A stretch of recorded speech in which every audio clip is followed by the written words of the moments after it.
Former Senator Tom Daschle is now former Secretary of Health and Human Services nominee Tom Daschle.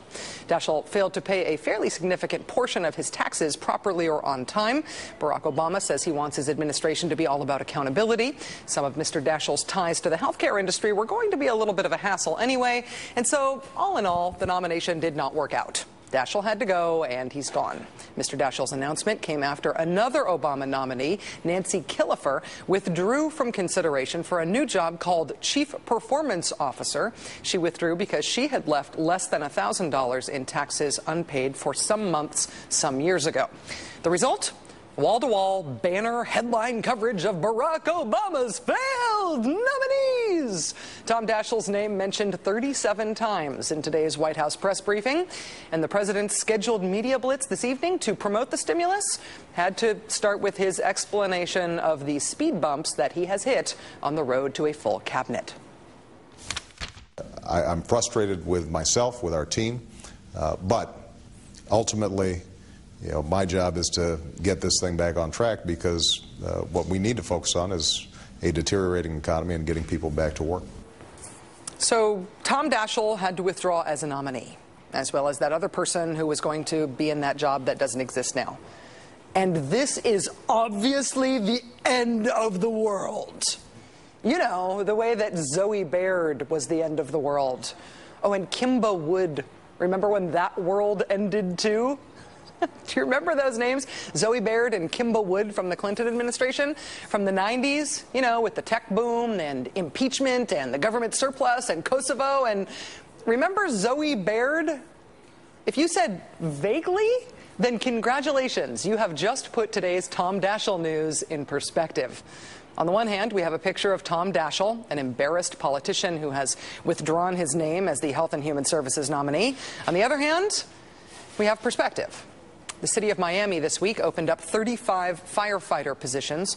More than 1,200 Americans showed up to apply for those 35 jobs. They camped out all weekend. How about Circuit City, going out of business, holding a job fair today for their own employees, both former and current? And how about this? This is in Austin, Texas last week. 2,000 people showing up for a job fair there, more than the organizers had ever seen. So on a day when Ford announced that its January sales were down 40%, GM is down 49%. Ford would be the one that is better off among the big three. On a day when California, the state of California, started paying its bills with IOUs instead of actual checks, why is everyone's hair on fire about Tom Daschle? As senators expressed shock and we, the media, hyperventilated about the new HHS vacancy and Tom Daschle's tax delinquency, President Obama kept his eye on the ball, turning quickly in today's interviews from a mea culpa on Daschle to the issue that matters above all right now to all of us. We've lost 1 million jobs in the last 2 months. We can't afford another 4 million jobs lost this year. And every economist that I talk to projects that if we don't act quickly, we could end up seeing a much more severe situation than we're seeing right now. Ah, yes, the economy, which is in free fall, and I'm not being hyperbolic. We are in an economy that is in crisis. We're in an economic crisis that requires economic life-saving measures from the government, not because of some Democratic campaign promise, not just according to liberals on TV shows, but also according to economists, just about all economists. And not just TV show liberals and economists, but governors. And not just any governors, but Republican governors, men and women whose jobs depend on how the economy goes, who have to balance budgets and lay people off. California, as I said, is now paying in IOUs. Vermont's Republican Governor Jim Douglas met with President Obama yesterday to discuss the importance of the stimulus. Other Republican governors, including Arnold Schwarzenegger, Florida Governor Charlie Crist, and Connecticut Governor Jody Rell, have all signed on to a letter to put pressure on their own party senators to get a stimulus bill passed now. And then there are those Republican senators who have decided to crusade against government spending to stimulate the economy, who have decided to crusade, in other words, against Econ 101. This bill is enormous. It's almost $1 trillion. And as one of my colleagues has said, $1 trillion truly is a terrible thing to waste. Rather than spending $1.3 trillion on this bill, we should be providing tax incentives that will create jobs. Tax incentives. You know, the highest profile Republican of them all, Senator John McCain, has sent out an email to his presidential campaign's database of supporters. He's calling on Americans to say no to the stimulus, calling on people to sign a petition against the stimulus plan. The big Republican alternative is a comparatively very small bill, less than $500 billion total, about 2/3 of which is made up of tax cuts. Not because any serious economist actually thinks that tax cuts will help, that they will provide what the economy in crisis needs right now, but apparently, well, just because. You know, there are only 21 Republican governors now out of 50 states. Obama got a higher share of the popular vote than any Democrat since 1964.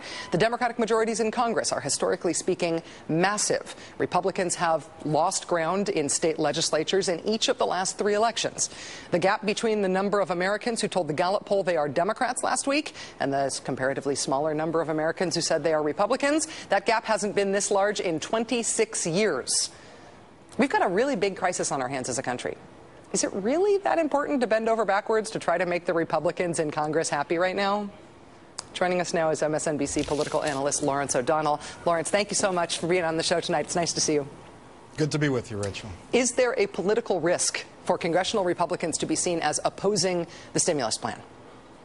If they are perceived as being in opposition, just say no, that can be a problem. But they are offering alternatives in the Senate. They will be offering amendments in the Senate. So Republicans, and they did in the House, and so Republicans are going to be able to come away from this, those who don't vote for it, saying, I was for a different kind of stimulus if 2 years from now the stimulus looks like something that was worth voting for. They'll just say, well, I had these quibbles with it. If, on the other hand, you know, a year from now the stimulus looks like something that didn't work and is perceived as a large waste of money, then the Republicans are going to be very happy to be able to say, I didn't vote for the Obama stimulus. And at that point, they might not mention that they voted for another form of stimulus even. But you're very right about the size of the stimulus that's being offered in the alternative by Republicans. It's by any description just too small to be called a stimulus. But voters will not be checking with economists when they're hearing these arguments a couple of years from now in the congressional election. And Republicans thus far are not putting forward very, very nuanced political messages about this. We saw the newly elected chair of the Republican National Committee, Michael Steele, went to the House Republican retreat this weekend and said, that goose egg you put on the president's desk was a beautiful thing. We've had leading Republican senators saying that they hope that Republican senators might give 0 votes on this, just like House Republicans did. Whether or not they're going to be offering constructive amendments here doesn't seem to be part of their political messaging. Their political messaging seems to be a big NO. Yes, and you'll notice that they tend to cling to provisions that are no longer in the bill. You know, they'll talk a great deal about how awful it was that someone wanted to repair the National Mall after the inauguration. Never mind that actually is stimulus spending, as virtually all government spending is in this situation. But it's been taken out of the bill. You still hear about it. Mitch McConnell mentioned it today. He had the good grace at some point to mention that, yes, it has been removed from the bill. And so I actually think strategically that Obama, in his need to fulfill his campaign promise of working with Republicans, which I think was a genuine promise and he meant it genuinely, I think strategically they made the mistake of compromising too much with hypothetical Republicans early on, meaning they offered a very large tax cut segment of this bill, about 1/3, as their opening offer to Republicans without having a single Republican say ahead of time, I will vote for it if you put in 1/3 of it as tax cuts. And so now they find themselves having put in more tax cuts than Democrats wanted and getting no Republican votes for it. From this point forward, they should not be compromising with hypothetical Republicans. The compromise should only be with specific Republican senators who say, I will vote for it if you do X. Only then should the Democrats consider doing X. Because then they also have that great, the great other side of all deal making, which is being able to call people on not following through on their promises if they have to explicitly make them. On the issue of the media coverage of this and the image wars about this, broadly speaking, there have been more Republicans than Democrats on TV talking about the stimulus. Do you think that the Republicans, through smart media strategy, have been having an impact on this debate that's out of proportion to their actual legislative power here? Yes, I think they've been handling their position in the minority very well, and they do have to avoid looking obstructionist, which at this point in the Senate, they really don't have the strength to be obstructionist. I don't think it's going to be that hard to get to 60 votes on this thing, and so they are doing those. They're picking out those examples. Like the sod on the mall, even though it's been taken out of the bill, and trying to highlight those things and say this is what's wrong with the bill. That's the best way to play it on a giant bill like this. As the president pointed out today very accurately, no more than, actually less than 1% of the bill